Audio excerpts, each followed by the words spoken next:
جب دنیا اندھیروں میں ڈوبی ہوئی تھی، جب ظلم، جہالت اور نا امیدی ہر طرف پھیلی ہوئی تھی، تب اللہ نے انسانیت پر سب سے بڑا احسان فرمایا اور ایک ایسے نبی کو بھیجا جن کا ہر لفظ حق، ہر عمل روشنی اور ہر معجزہ ایمان کو جگانے والا تھا۔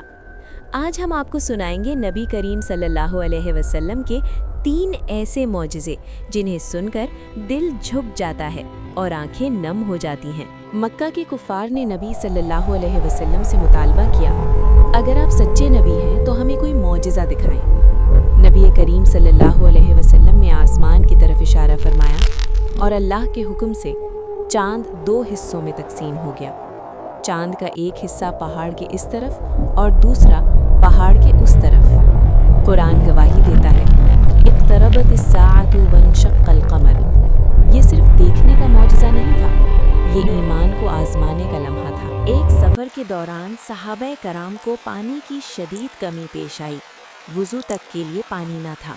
نبی کریم صلی اللہ علیہ وسلم نے ایک برتن میں ہاتھ رکھا اور صحابہ نے دیکھا آپ صلی اللہ علیہ وسلم کی انگلیوں سے چشمے کی طرح پانی جاری ہو گیا۔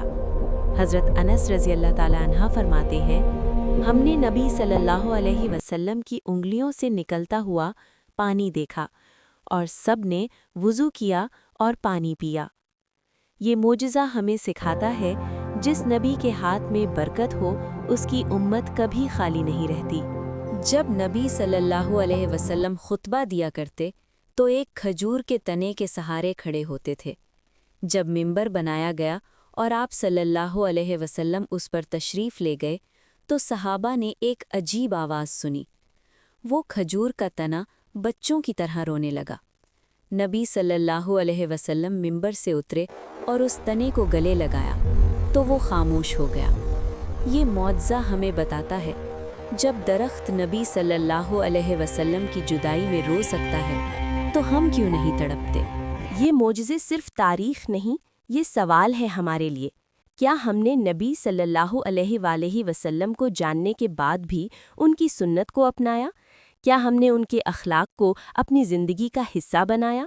اگر نبی صلی اللہ علیہ وسلم کے معجزے آپ کے دل کو چھو گئے ہوں تو یہ ویڈیو صرف اپنے تک مت رکھیے، اسے آگے پھیلائیے، کیونکہ نبی صلی اللہ علیہ وسلم کا ذکر بھی صدقہ ہے۔